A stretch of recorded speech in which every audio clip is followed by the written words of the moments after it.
Bueno, pues vamos a iniciar con una serie de capacitaciones. Vamos a tratar que sean rápidas. Lo que queremos es que nuestro equipo pues esté igualmente normalizado en conocimientos. Como ustedes saben, tenemos muchas acciones civiles. Una de estas pues es el tema hereditario, el juicio sucesorio. Y pues tenemos dos vertientes, ¿no? Que es el juicio sucesorio intestamentario y el testamentario. Testamentario cuando hay testamento, intestamentario cuando no hay testamento. Pero el Código Civil, en su parte adjetiva, procedimental, establece 4 etapas, ¿verdad? Que cada una tiene su propio nombre y qué versa cada etapa. Entonces vamos a tocarlos brevemente para que ustedes las conozcan y al final vamos a pasar a un punto de preguntas y respuestas, ¿no? Si alguien tiene una pregunta importante, me puede tener. Muy bien, bueno, vamos a hablar de la primera sección de la sucesión, ¿verdad? Esta contiene, primero que nada, pues la denuncia de la sucesión. Vamos a manifestar que falleció tal familiar y nosotros al ser en línea directa su hijo, por ejemplo, en primer grado, podemos hacer la sucesión, o lo puede hacer el cónyuge, o lo puede hacer cualquier persona, incluso un acreedor. Si la misma familia no quiere abrir la sucesión, lo puede intentar. Entonces, la denuncia consiste en decir, denuncio mediante este trámite de sucesión que mi padre ha fallecido, mi madre ha fallecido, mi esposa ha fallecido, y quiero manifestar también cómo falleció, dónde falleció, todo esto para el tema de la jurisdicción, la competencia, ¿verdad? Dónde va a poderse ventilar el juicio. Ahí pues hablaremos en otro punto, en otro live de capacitación sobre la competencia y la jurisdicción, pero es muy importante eso, ¿no? Manifestar también la denuncia a quienes tienen derecho a heredar, ya sea por sucesión legítima o por testamento. En el testamento, cuando designamos quienes queremos que hereden, se le llaman legados, ¿verdad? O legatarios a las personas. Y se instituyen legados, es decir, que te dejó una casa, que te dejó el carro, que te dejó las joyas a fulanito. Todo lo que va etiquetado en un testamento son legados y las personas que lo reciben son legatarios. Ahora, sucesión legítima es cuando no hay testamento. ¿Cómo heredan las personas por sucesión legítima? En virtud del parentesco. Hay unas reglas que vamos a hablar después de cómo heredan los herederos legítimos por sucesión legítima en virtud del parentesco, pero en primer grado siempre, sepan, los hijos y el cónyuge supérstite, el cónyuge que sobrevive, ¿verdad? Adquiere el 50% en automático en virtud de su régimen matrimonial, de sociedad conyugal, o si está casado por separación de bienes, le puede tocar hasta la porción de un hijo en partes alícuotas por carecer de bienes suficientes, igual que su pareja, ¿verdad? El hecho de su esposo, finado esposo, el hecho de que esté casado por este régimen no significa que no vaya a heredar nada, ¿verdad? También las contempla y los protege. O es el 50% por sociedad conyugal, o es hasta la parte de la porción de un hijo. Y de ahí viene el concubino, los hermanos, etcétera, y eso lo podemos ver después. Bueno, entonces ahí se va a manifestar quienes creemos nosotros que tienen derecho a heredar, y los vamos a plantear. Ahí puede que en los asuntos que tengamos en la oficina, algunos hijos desconocidos después tengan su derecho a reclamar por petición de herencia, hasta antes de que se haga la partición de bienes, ellos lo pueden hacer, ¿verdad? Y pueden impugnarlo hasta 10 años una vez de que se haya instituido legalmente los herederos. Hay jurisprudencia al respecto. Bueno, nos vamos también en esta etapa, ya después de que denunciamos, es un escrito como una demanda, ¿verdad? Puede haber litis o no en esos juicios, si están todos de acuerdo. Si no, pues cada etapa puede uno oponer su incidente respectivo de inconformidad. Algunos son innominados, otros nominados. Lo importante es qué es lo que quiere reclamar. Y en esta etapa también se va a hacer una declaratoria del reconocimiento de los herederos. Quien el juez ya verificó que sí pueden ser reconocidos como herederos en un testamento, pues van a ser los que ahí se designaron como tal. Y en una sucesión legítima se va a hacer un trámite primero para cerciorarse un poco más de la verdad planteada en la denuncia, el desahogo de 2 testimoniales, se llaman testimoniales de estilo. Vamos a llevar 2 familiares y esos familiares van a acreditar los hechos que narramos en la denuncia. dónde murió, cuándo murió, qué hijos le sobrevivían, tenían conocimientos, si tenía alguna esposa, todo eso le vamos a preguntar a los testigos, ¿verdad? Y una vez que se termine esa audiencia, entonces lo que vamos a hacer es que vamos a convocar a una junta de herederos para que se pongan de acuerdo. ¿Quién va a representarlos a todos? Y ahí mismo también se designe quiénes son los herederos legalmente. Se instituyen los herederos, se va a proponer y votar por una albacea, y ese albacea va a representar a todos los derechos en el juicio. Ese albacea tiene que, aparte de ser designado, aceptar y protestar el cargo conferido. Y también, digo, ahí terminaría la asociación, pero también pudiera haber nombramiento de tutores en esta etapa, ¿no? Si el juez ve que hay un conflicto de interés con los familiares que son menores, por los hermanos, etcétera, generalmente nombran un tutor por ser menores de edad. Y eso también se puede impugnar si no está uno de acuerdo con esos menores, o se puede hacer un incidente también de remoción de albacea, en el cual no se cumplan con las obligaciones del albaceazgo, y entonces vamos a impugnarlo. Ya lo hemos hecho aquí en el despacho, y hemos removido, albacea es la palabra correcta. Y bueno, con esto estaríamos a grosso modo terminando con la primera sección. Ustedes a profundidad apunten el artículo para que lo estudien, ¿verdad? 770 del Código de Procedimientos Civiles del Estado de Baja California. Algunos otros puntos bien mencionados ahí. Yo les estoy dando lo que realmente necesitan para entender el juicio, pero siempre va a haber casos especiales que puedan contemplarse en estos artículos, ¿no? Vamos a hablar de la segunda sección. En esta segunda sección es un poco más sencilla. Ya se solicita al juez se aperture la segunda sección, y en esa misma solicitud vamos a ofrecer un inventario de avalúo. Entonces vamos a formar un inventario. ¿Quién es el obligado a formularlo? El albacea, ¿verdad? Provisionalmente, a falta de que lo haga un albacea, lo puede intentar cualquier heredero, pero para que sea aprobado debe de hacerlo el albacea. El juez va a calificar si está ajustado a derecho el inventario y va a aprobarlo. Y también debe de contener este inventario de avalúo un listado de todos los bienes que conforman la masa hereditaria del finado, ¿verdad? Y también la evaluación de dichos bienes. Estos bienes pueden ser evaluados, ¿verdad?, por conducto de un perito que se dedique a la evaluación de bienes inmuebles, muebles, y o cuando son bienes inmuebles también se admite el recibo predial con forma de avalúo. Esto es importante para que nuestros clientes no gasten tanto. Sin embargo, debe de coincidir exactamente el lote y la manzana que dice el predial con lo del registro público, porque entonces si no, todavía tenemos que agarrar un tercer documento que se llama certificación de datos catastrales. Y bueno, una avalúo anda costando 5,500 pesos, un predial pues lo imprimes, nomás hay que pagar lo que esté pagado y listo, ¿verdad? Bueno, también se puede hacer un incidente de inconformidad en cuanto al el inventario propuesto por el albacea, ¿verdad? Cualquiera puede decir, momento, no se está hablando de estos bienes, están dejando fuera la casa de cerca de la playa, ¿verdad?, por ejemplo, o el negocio de la sociedad mercantil de donde han comido nuestros finados padres, y ahora nos toca a nosotros heredar las acciones de la empresa, pues no las están señalando, ¿verdad? Entonces cualquier omisión o cualquier inconformidad siempre hay un recurso, ¿no?, los incidentes. En esta formación de inventario de avalúo es muy importante precisar detenidamente la identidad jurídica de los bienes o lo que los haga identificables, ya sea algún número de serie, algún número de folio, algo que los distinga de cualquier otro, ¿no? La factura, documentos que acrediten la propiedad de los bienes, muy importante, y los avalúos. Entonces vamos a recapitular, vamos a vaciar todos los bienes, vamos a identificarlos jurídicamente, si son bienes inmuebles, lote, manzana, colonia, ciudad, ¿verdad?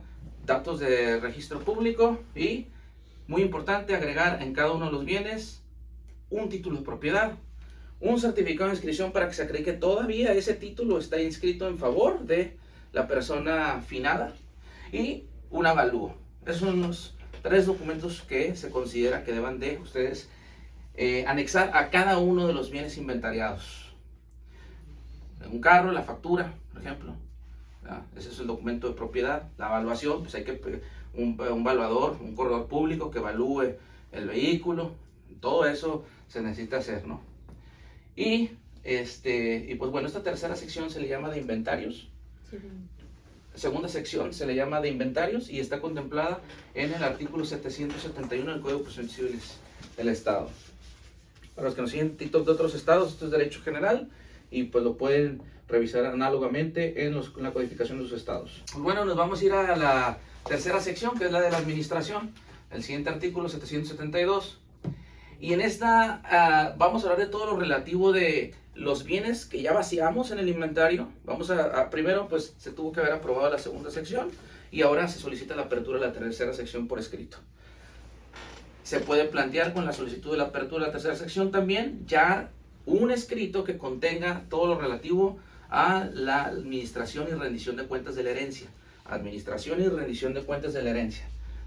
¿Qué vamos a poner ahí? Los bienes que ya existen en el inventario, si están produciendo frutos, cómo están siendo administrados. Si los bienes inmuebles que existen tienen gastos derivados de su conservación y mantenimiento.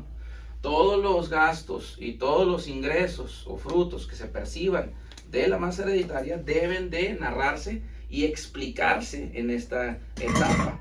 La realidad de las cosas, que la mayoría de los asuntos que nosotros llevamos aquí en el despacho son bienes inmuebles y como son meros trámites, mayoría de ellos, lo único que vamos a hacer es que ya vamos a manifestar que ya están comprobados los impuestos y están pagados, nadie se va a oponer ni va a pedir que se exhiba que estén pagados.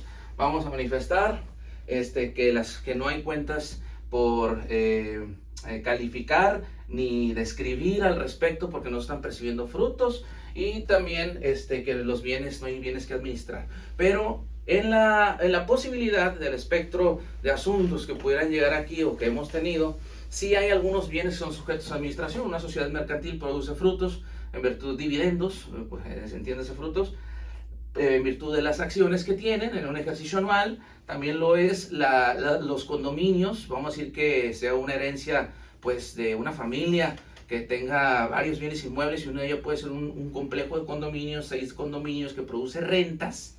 Pues obviamente hay que narrar desde que se tomó desde que se denunció la sucesión, desde la fecha mortem del finado. A partir de ahí, ¿qué ha pasado con los dineros? ¿Cómo se los han repartido? ¿En qué se ha gastado? Ahí es las cuentas. La glosa es la explicación, los comentarios, que expliques qué es lo que ha salido y cuál es el estado actualmente financiero de esa administración, ¿no? Cómo se ha repartido el dinero. Es obligación del albacea repartir conforme a los derechos de los herederos y que esté cubierto el impuesto fiscal. También en esta sección tenemos que hay un incidente. Lo hemos promovido aquí. Tenemos un asunto ahorita en el despacho donde promovimos un incidente de oposición en contra de la rendición de cuentas de la administración de la herencia. ¿Y por qué? Porque pues los hermanos omitieron la situación financiera correcta de la empresa. Hicieron un escrito que contenía escuetamente los activos, los pasivos, mas no hablaron de ingresos, egresos, estado de resultados, etcétera. Son temas contables un poco complejos, pero cuando no estés de acuerdo puedes promover el incidente de oposición en contra de la rendición de cuentas de la administración de la herencia. Y esto concluye la tercera etapa de la administración, 772 Código de Procedimientos Civiles. Tengan en cuenta que siempre en el derecho vigente, procesal, siempre hay garantía de audiencia y siempre se da vista de 3 días, por lo menos, salvo que haya uno especial para cada sección. En algunos es 5, en algunos es 10. Hay que ustedes lo revisan en el código y eso garantiza que ustedes en ese término puedan inconformarse, ¿verdad? Si nadie se inconforma, se solicita se apruebe la sección en la que no encontremos y le damos a la que se continúe, a la que sigue, ¿verdad? Por último, la cuarta sección de la partición aquí hay un error, pero es la partición de la herencia, ¿verdad? La cuarta sección, que es el artículo 773, y contiene el proyecto de partición de los bienes, cómo es que de acuerdo a la sucesión legítima o de acuerdo a lo que dijo el testamento se van a repartir los bienes. Entonces, si sabemos que no hay testamento y hay 3 hijos, lo vamos a repartir en partes alícuotas, en partes iguales, ¿verdad? Porque al parecer ya había fallecido mamá también, en este caso hipotético, y entonces así se van a repartir. Si hay un testamento que diga, sí, habían 3 hijos, pero nada más le quiero dejar a 2. Así se tiene que plantear en el proyecto de partición, ¿verdad? Entonces, cuando hay testamento, seguimos estrictamente lo que diga el testamento. Si hay bienes que no se mencionaron en el testamento, siempre sepan que también los pueden incorporar a este proceso de sucesión en la vía intestamentaria, ¿verdad? Esos bienes se rigen en la vía intestamentaria y se heredan conforme a la sucesión legítima, y los que sí estén testados, ¿verdad? Que formen parte de la última voluntad del finado, se van a hacer conforme a la última voluntad del finado. Bueno, pues ahí vamos a exponer otra vez como si fuera un inventario. Estos son los bienes que narra el inventario y estas son las reglas de cómo se deben de quedar cada uno de los herederos ya legalmente instituidos, y solicito la aprobación judicial de ese proyecto de partición de bienes. En esta etapa, muy importante, ustedes, si el cliente tiene un terreno, por ejemplo, y ya ellos se pusieron de acuerdo cómo se lo quieren dividir, se puede presentar un proyecto de división, ¿verdad? De la cosa común. Entonces, aquí también se va a narrar si hubo una cesión de derechos hereditarios en alguna parte del juicio, de un heredero a otro, o si alguno renunció a sus derechos de herencia en favor de los demás, ¿verdad? Repudió la herencia, se le conoce. Cualquier otro arreglo que haya sucedido, es decir, que se quieran poner de acuerdo, ¿sabes qué? Pues nos pusimos de acuerdo que no obstante que no hubo testamento, que mi hermana y mi mamá se queden con la casa, pero que yo me voy a reservar el usufructo vitalicio de esa propiedad. Ese es un acuerdo que llegaron los herederos, ¿no? Entonces, todo eso, mientras nadie se inconforme, el juez lo aprueba, se dicta sentencia y se manda a escriturar a una notaría, conforme los bienes fueron repartidos. Al ser una sentencia, pero criterio de algunos juzgadores, no causa ejecutoria, ¿verdad? En mi opinión deberían de causar ejecutoria, y se solicita se manden a escriturar a una notaría de la elección. Pregúntenle al cliente qué notaría, nosotros trabajamos aquí con la aquí enfrente, y eso para ahí termina nuestro trabajo. Va a haber sucesiones complicadas. ¿Por qué se complican las sucesiones? Ya se dieron cuenta que es un caminito de 4 etapas. ¿Por qué se complican? Ustedes, para que puedan entender, ya entendieron la base, hagan un árbol genealógico. Y es decir, ¿quieren heredar los derechos del abuelo? Ok, ¿con quién estaba casado? ¿Cuántos hijos tuvo?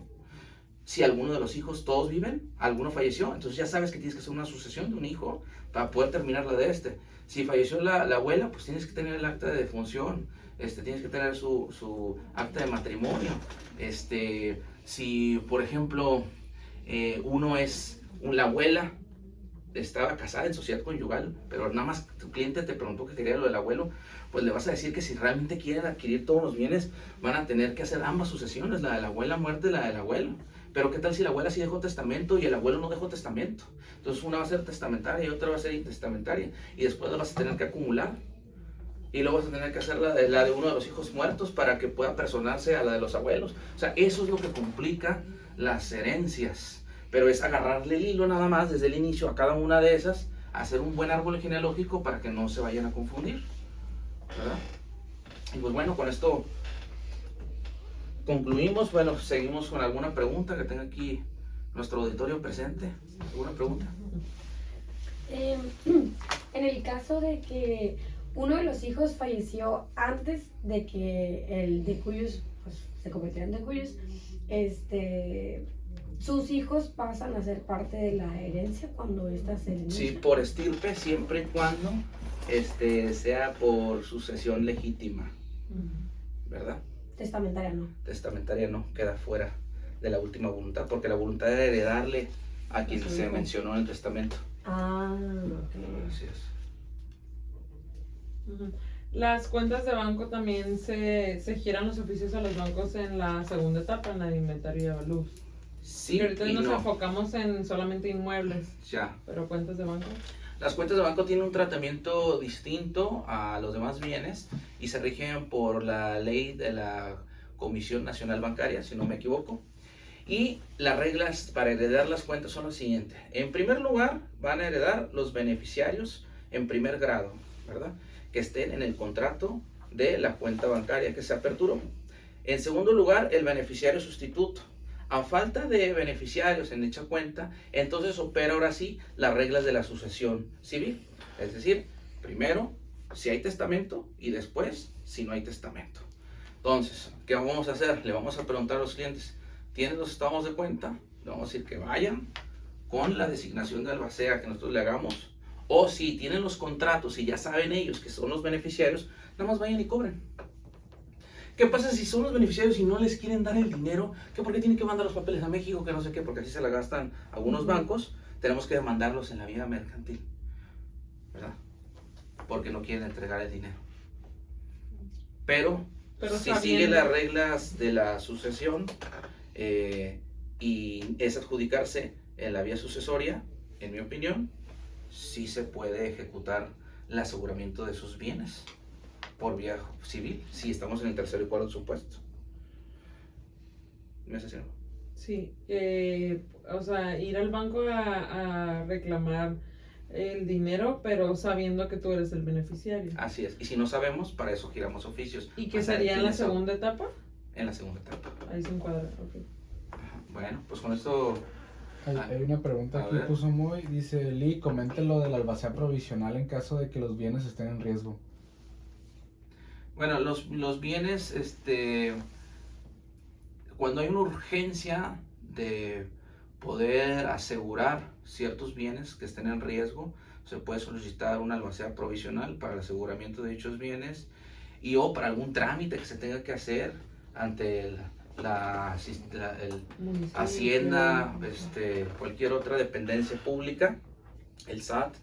He visto yo que se nombran estos albaceas provisionales para un específico trámite que acreditar la urgencia y pues para eso serían los albaceas provisionales, quienes mantienen la posesión de los bienes una vez finado nuestro padre o madre, el autor de la sucesión. Los herederos que se presumen por sucesión legítima o los designados en testamento entran en carácter de poseedores por ministerio de ley hasta en tanto no sea repartida legalmente la herencia. Tú no puedes llegar a la casa de tu hermano y decirle salte hasta que en tanto legalmente se reparta, ¿verdad?